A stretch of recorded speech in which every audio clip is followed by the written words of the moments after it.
All right, Coach, as you know, one of the four CONCACAF teams at this tournament advanced to the round of 16, and that was the United States. Just generally speaking, what are your thoughts of how CONCACAF teams acquitted themselves at the tournament in Qatar? Yeah, I think they've done really well, to be honest with you, both. So the US side, again, a lot of expectations coming in, but the reality is they were a very young side, and I think in the last game, kind of showed a little bit naivety in terms of this sort of gung ho approach. But that was their DNA. They wanted to play with verticality, and they came across a very poised, experienced Dutch team with a wily coach at the helm, who kind of did their research and kind of understood what they are. I mean, look, the Dutch team could have got on the ball a bit more, but they didn't want to get into this sort of a run and gun, transitional game with the U.S. And so, they kind of absorbed some of the pressure, and when they needed to, they kind of hit them on the break, and they did so with efficiency, and they took their opportunities fantastically. So I think the U.S. obviously, did very well, but they just came across a better team in Holland. As far as Canada is concerned, I think again a lot of the same things, a little bit more experienced side, but very very naive in a lot of the approach, and again, just inexperience kind of caught up to them against some really good quality opposition. I think everyone kind of knew about Morocco, but wasn't quite sure how good Morocco was. We kept on saying it quietly behind the scenes. Those who've been watching, that hey, don't sleep on Morocco. Everyone just kind of passed up them, but we've seen what they've been able to do.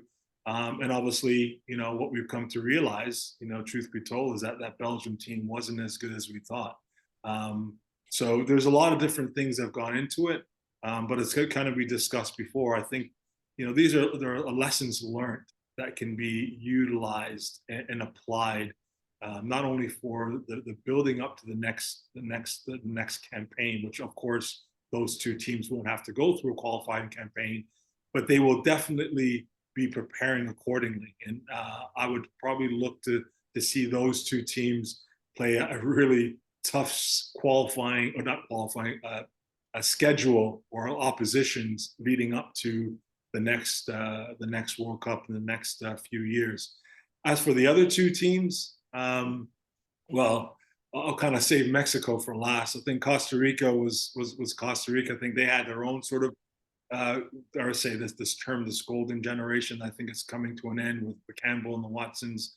Obviously, the Rees has gone through, the Navas. These players have done really well for Costa Rica, but they're going to have to turn to another generation.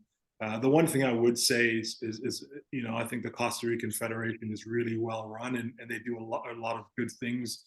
Coming to see some of the things they do behind the scenes, so I think they will bounce back, and you'll see another generation. And then I think they'll probably be the ones that will be poised to probably do the best in the qualifying coming out, just in terms of their resources and things that they do. And as for Mexico, well, I mean, it's a disaster. I don't think you can say anything more than that. I think they are probably the most disappointing CONCACAF team, and just really strange to know that some of those players were left off. Strange to know the approach to these games, but obviously, Martino's a quality coach, an experienced coach, but we just don't know why that sort of approach was taken with those matches. So I think overall, good. I think we fared, not as well probably as we wanted to in CONCACAF, but all things considered, probably about, probably to be expected.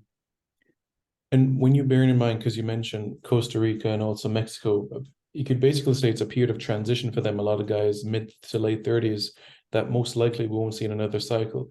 Is this perhaps something that Jamaica can capitalize on? Because of course, US, Canada, Mexico won't be in the qualifiers.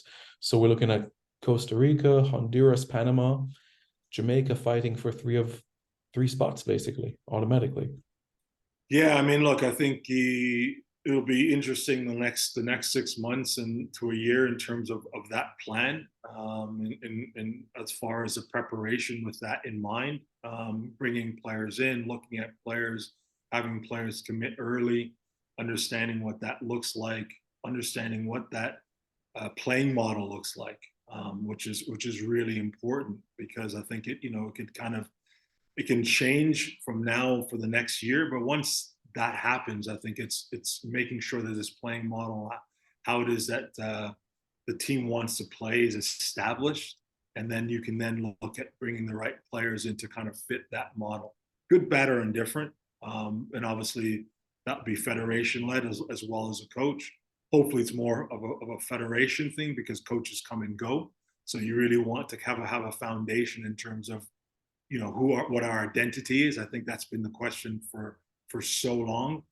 It's obviously something that's been addressed a little bit more on the women's side with consistency, but still, it's really something that is it's ever evolving, and I think that's something that really needs to be established going forward. But outside of that, it's really about just understanding, what this potential pool of players looks like heading into probably the Gold Cup. Yeah, so as you'd say, perhaps the Nations League coming up, the Gold Cup, these are perhaps the opportunities to do slight experimentation. We've spoken about passports in the past. You don't want to go into 2025 and still giving debuts to players. And I think the idea is the balance, right? Because truth be told, you're looking at the League of Nations Gold Cup. You're looking at competitions that mean something.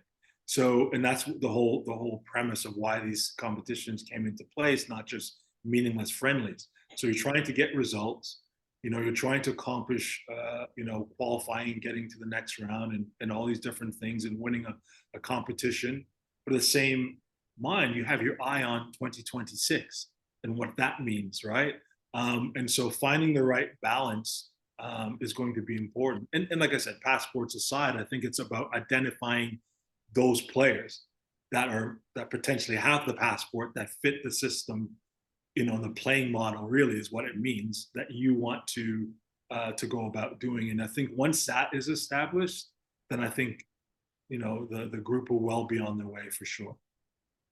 And finally, coach, some persons might not understand a concept unless they're in the shoes of an individual. So I say that to say a lot of people on social media are saying, Coach Hallgrimsson, doesn't he have a TV at home? Why is the JFF sending him to Qatar? It's different when you're a coach or a scout or an analyst being at the game. It's a different perspective, isn't it? Yeah, I think it's a combination of both. I think the beauty is we have access to all the games on with the access of a button within our computers, which is great, and to go back to watch all of them. But yeah, there's always something different that you don't see from camera angles. You can even the recordings that you get in the match analysis, the pro zones, the Y scouts, the different scouting platforms that you have access to.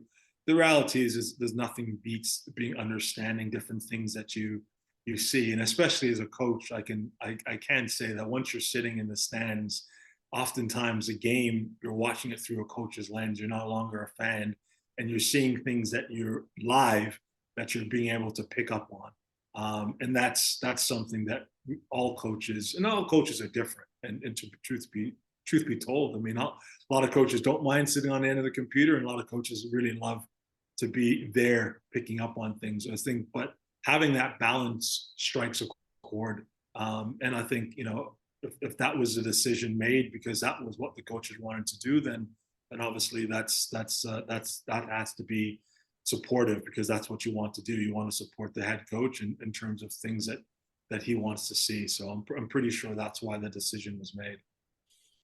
All right, coach. Thanks very much for your time. Really, really appreciate it.